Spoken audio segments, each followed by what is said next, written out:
Hi guys, this is Kat, the Crow-Winged author, and welcome to the Magic Library.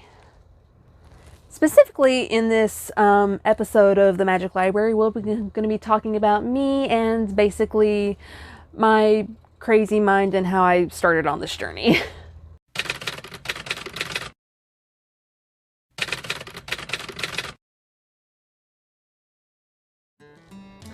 Okay, so this is technically not really a formal video. Or a formal Q&A video, but this is going to be a Q&A video nonetheless. And it's specifically because there's a lot of people, when I tell them certain things, they'll give me this look like, what do you mean? And of course, I have to go into a long-winded explanation about it, and they don't get it anyway. So I thought I would just group all the unnecessary and questions that are probably groping around in your mind right now. So yeah, that works as an introduction. Okay, so one question that I get when I tell people my name's on social media, my name on Twitch, it says Crow-Winged Author Cat, or Crow-Winged Cat, or any variation such of the name. And there's actually sort of a very emotional story behind that. And it actually has to do with something that happened around 2 years ago. Well, coming up in October, it will have been 2 years. I was in a very toxic relationship and everything. Toxic to the point that he was gaslighting me about things that weren't necessarily my fault. Things that he was forewarned of, and then he just said, hey, this is all your fault, and all that. Also had the audacity to call me a lesbian when I said that I wanted to break up with him. And that's a weird bit all on its own. I mean, like, if we're gonna go sexual orientation wise, I'm technically a straight ally, but it's like, hey, I honestly don't know what he was thinking. But in that moment when I was trying to basically rebuild myself from those emotional wounds and everything, I remembered a certain poem I had read when I was in school. The gist of the poem was like, pretty flowers always get picked, but the weeds will forever grow tall. If you know what I'm talking about, you know what I'm talking about, because that was sort of very inspirational for all of us who were outcasts in high school. But it made me start thinking about what I feel to be my symbol of freedom. Around that time, I was also doing some very compassionate research about other philosophies and everything, because I don't really aspire to religion. I aspire more to the philosophies behind the religion. Because to me, religion is basically the people's beliefs and not the beliefs that that religion is actually supposed to be founded on. But I digress. One such belief was that that all of us have an animal guide. And these animal guides can come and go at whatever time you need them and everything. It's particularly called animism or shamanism, depending on depending on what sphere you're in. And one animal that I really aspire to be like in terms of freedom everything is a crow. As you can see by my crow that I have up here.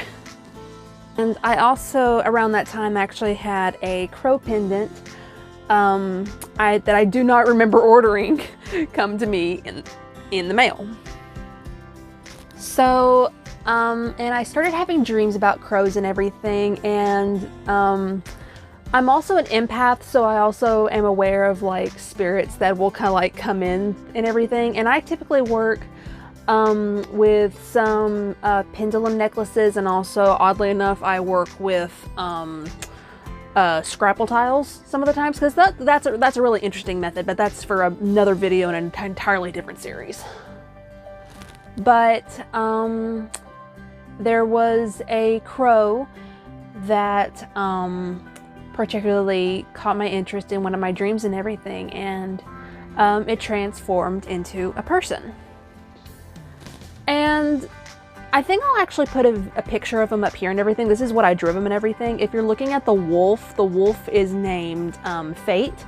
And it's specifically because this spirit that visited me basically said that there's an entirely different lore about him and everything, because he's not your traditional spirit that you would find in any theology textbook.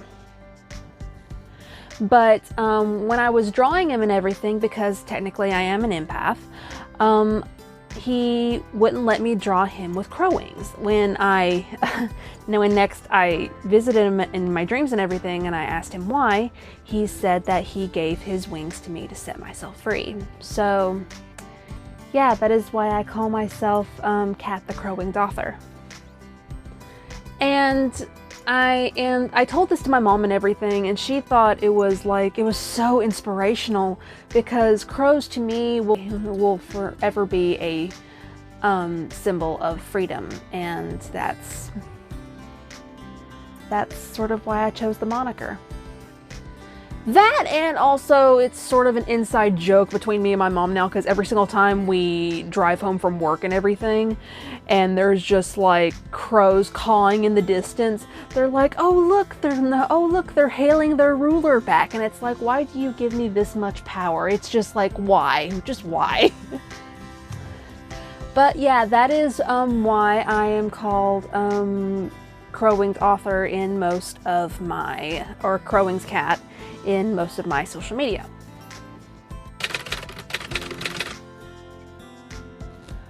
Okay, so another question I get is, and it's one that actually most authors get, whether they're published or unpublished, is what got me into writing. And the odd thing is that it's that there are so many different ways to answer this question, specifically in my case.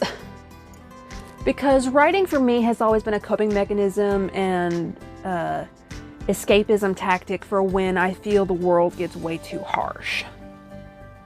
And particularly when I was in high school, when I technically started my writing journey, I was writing a load of fan fiction. Specifically self-inserts, because I was that bored and lonely.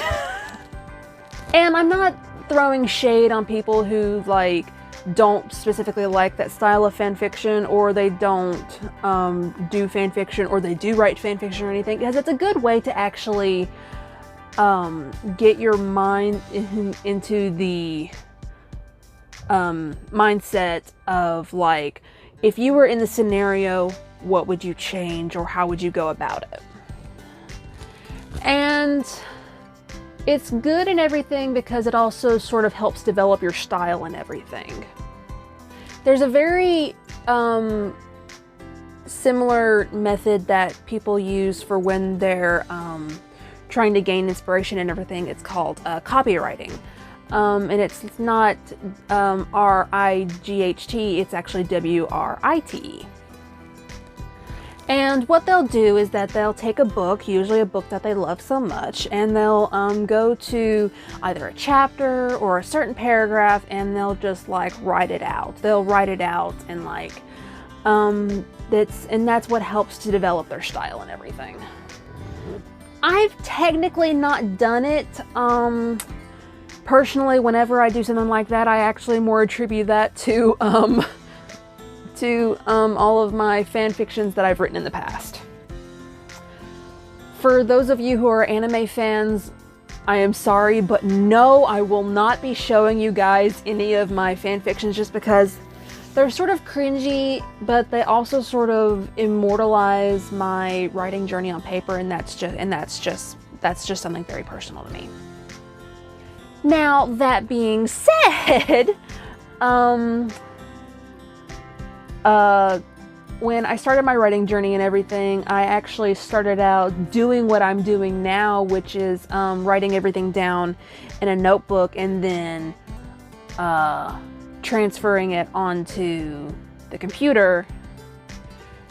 And let's just say that in high school, when you really don't have time to do such things, even if you are a junior or senior in high school, you typically just go and just write it out or type it out in my case. I literally like shelved the written part of the draft and I just like immediately just started typing it. Just like clickety clack, clickety clack, clickety clack. That was all it is. And me, being an absolute novice at this, thought that, hey, I didn't have to do anything else, so I can get it ready to be formatted and I can just go to town and get it published.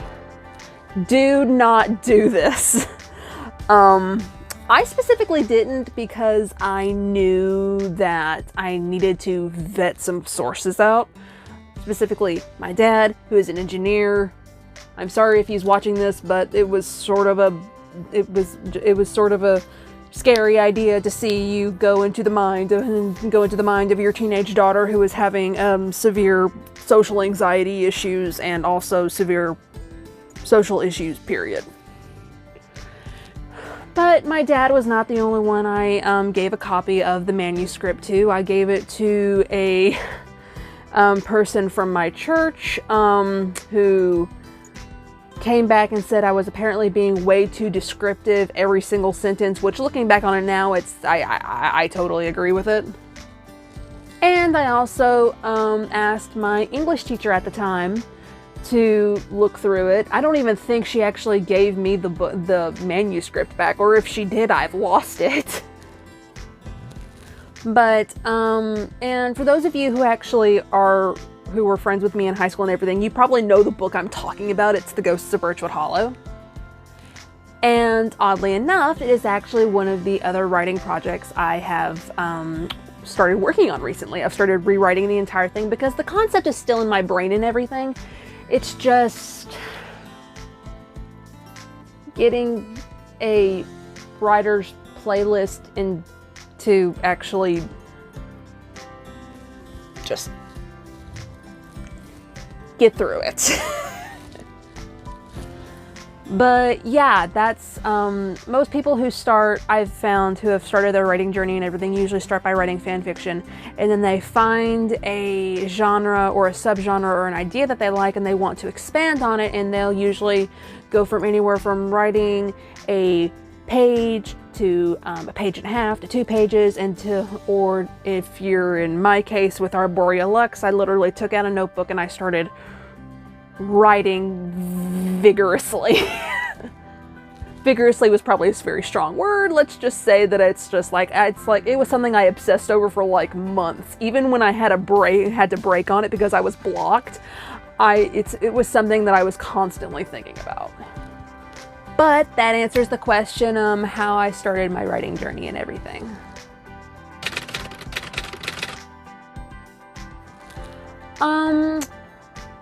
Another question that I usually get, whether it be writing or with books and everything, is I guess it would technically have to do with my favorite series, that being the Infernal Devices and the Mortal Instruments series by Cassandra Clare.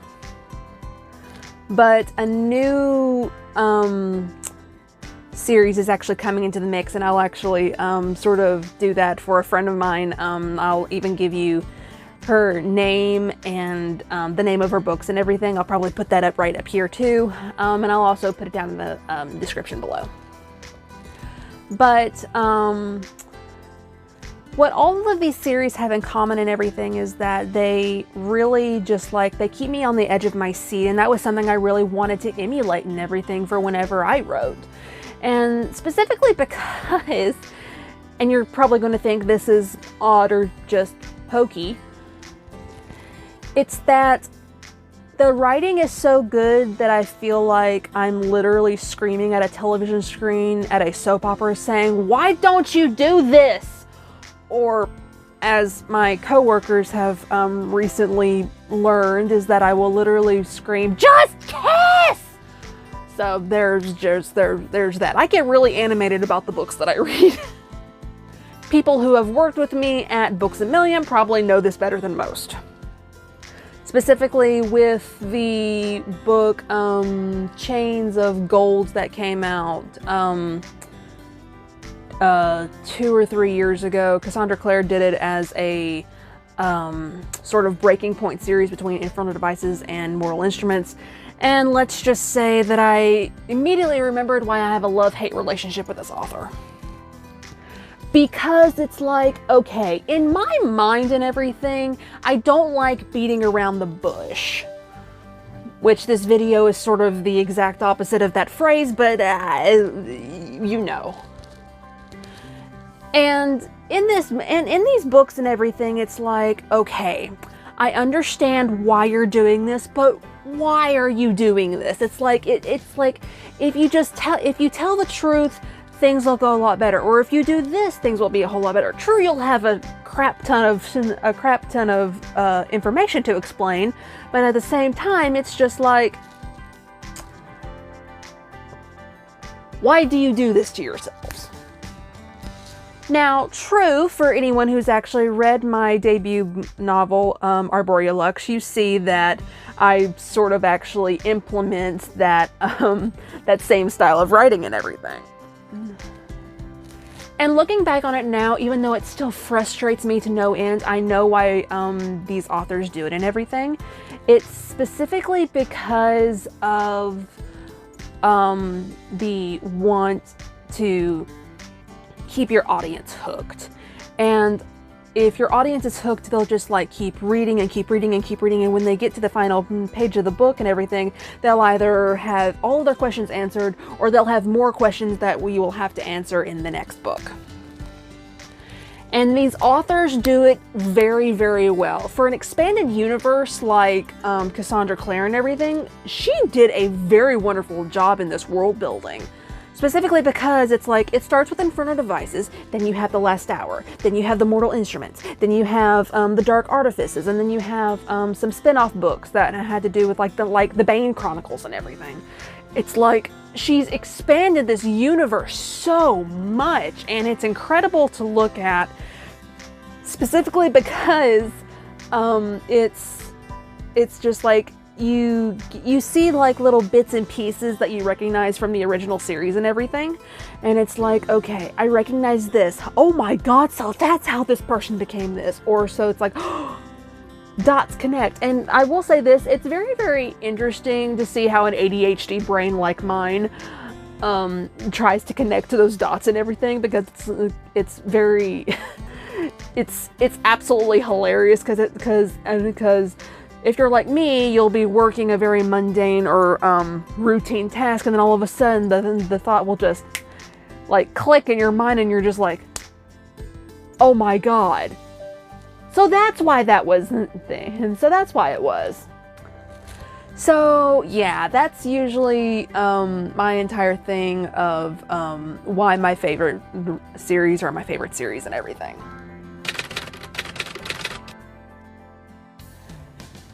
And I did say that I would actually be talking about the new series of books that I've actually started to fall in love with, and it's actually from a writer who I actually met and have become very good friends with over this near year that we've been speaking. And her name is Ellie Raine. Ellie Raine is the author of this wonderful series of books called the NecroSeam Chronicles, and it's like, if you like reading, or if you like anime and everything, she sort of writes it how an anime fanfiction would go. But what I love about it is that the amount of detail and everything, and also the fact that she has mastered the technique of switching paraspectives on almost every chapter, and that's I envy that, because like I'm trying to do that with Arboriah Lux's sequel, Seraphim. Well, technically Seraphim's actually going to be 2 books under the same name. You're going to have Seraphim Awakening and Seraphim Requiem. but that's for an entirely different video. I will go into those later. So, but I love Ellie's style of writing and everything, specifically because it's just, it takes you in depth into what these two brothers are going through and everything. And I'll actually be talking about Willow of Ashes in another video. I'm going to be doing it for the book talk video after The Hobbit. So don't worry, we will be getting to that book, especially because I want to give this book so much praise and everything, because Ellie is just a very wonderful writer and she's helped me a lot through my writing journey, especially when I was getting self-published. But her series of books and everything, you can find them on her website or you can find them on Amazon and everything. All you have to do is just look up Ellie Raine NecroSeam Chronicles, and you'll just like, all the books will be there. So all of the books. I was actually very lucky to meet her at Anime Weekend Atlanta and everything, and I bought every single one of her books, including the 2 prequels, and she actually signed all of them for me. And I think I sort of scared her when I did that, because it's like, ooh, this looks interesting. And she's like, how do you feel about gothic fantasy architecture and wood and shifters? And it's like, shifters? And she's like, yeah, and yeah, humans with animal features. And I was like, sold. And I literally bought the first 5 books, and then I went back and bought 2 of the 2 books that she had that were prequels and everything, that focuses on more of Willow's point of view. And it's just, ooh, it's so good. It is so very good. But yeah, this is not technically a sponsored video and everything, but I just want to give everybody the chance to actually read and or listen to these books. She's actually got the first 3 books out on Audible as audiobooks, and I'll leave the links to those in the description below. But yeah, Ellie is someone that I hold very dear to my heart and everything, because it's like, she's a mentor to me in a way, but she's also a very good friend of mine, because she actually beta read my book and everything. And then on TikTok, she actually got the book, and she said that she was going to start it and everything. And that actually led to another very cool thing that happened about a week ago. A week ago from the posting of this video, she texted me saying that she had showed the book to her narrator and everything, because she loved the book and she thought her narrator would. The narrator that she had lined up to do all of her books as audiobooks for Audible. And she was wondering if I had a narrator set up for the audiobook version of my book. The answer was no, because I had not thought about it. I honestly didn't think that the book would be able to get enough traction to actually have an audiobook be made of it and everything. But I'm realizing now that it's probably good if I go ahead and if I go ahead and like I make that sacrifice and everything, specifically because it's like, even if it is an absolute leap of faith that I will probably miss the hay bale on.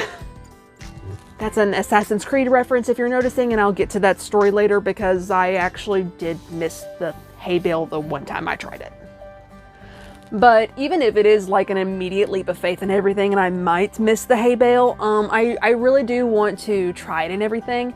And the book is told from Lux's point of view and everything, and I just think that she would be so good as the voice of Lux and everything, because I've heard some of her other audio clips too that she's done for her reel and everything. It's like, wow, she's so good.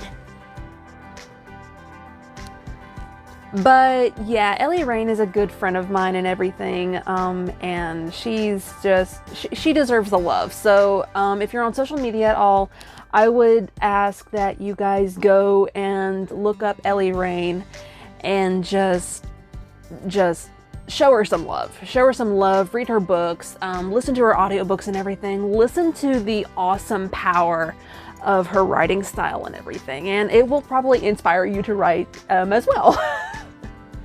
And Ellie, if you're watching this, because I will actually be sending you a copy of this video, or a copy link to this video and everything, just know that you are an inspiration to me, and you're probably an inspiration to a lot of writers too, and thank you so much for your help, and I hope that maybe one day we can probably do a video like this in the future. I'm trying to think if there's anything else that I can attribute to my writing journey, my love of books, or just my random thoughts in general.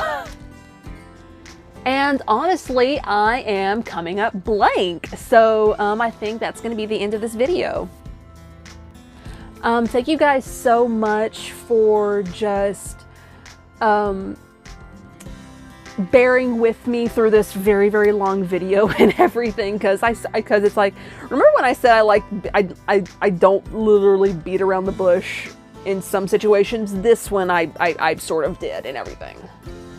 But hey, the crux of being a storyteller is that you basically have to beat around the bush sometimes, because you want your audience to hang on and everything.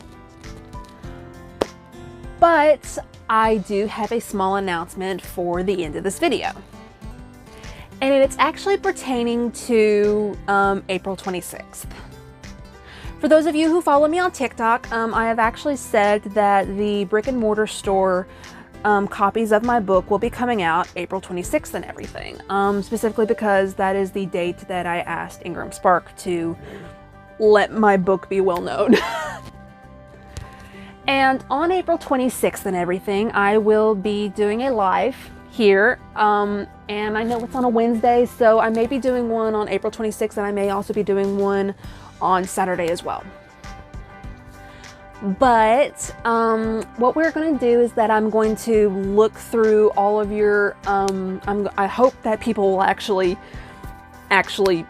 be there to hang out with me on April 26th, or on that following Saturday. And I wanted to do a little bit of a hangout. I will be doing some trivia and I will be hopefully being able to do some trivia and everything. Not necessarily about the book that I've written, but actually about the videos from TikTok and everything.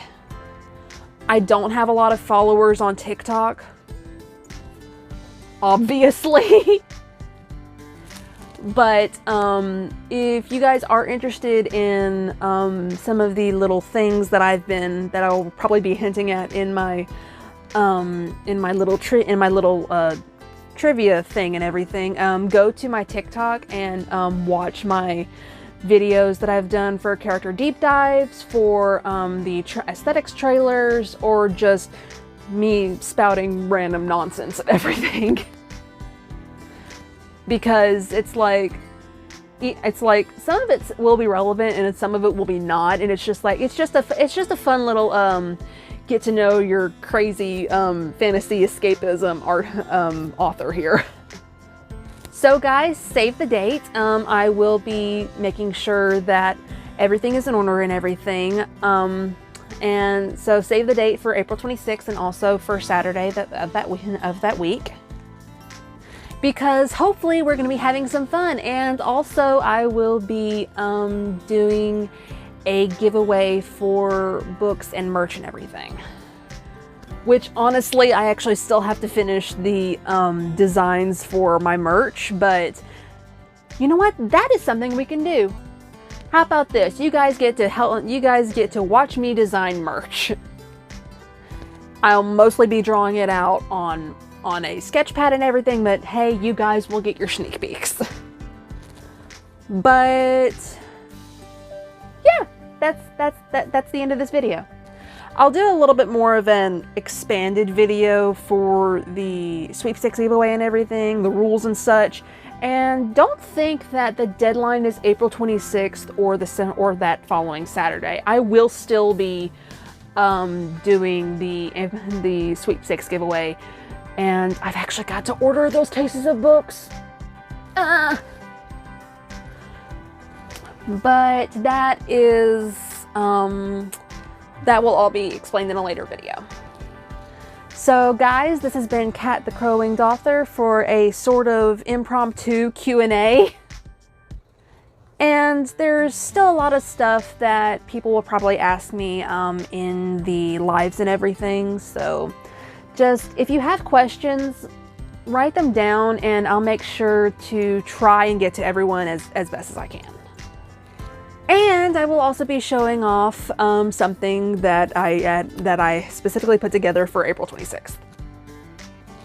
But yeah, thank you guys for watching this extremely long video, and I am so sorry that it took so long to actually get this out. But love you guys, and follow for more, ring that bell icon, leave a comment in the comment section, and also like the video, and have a very wonderful day. Bye guys.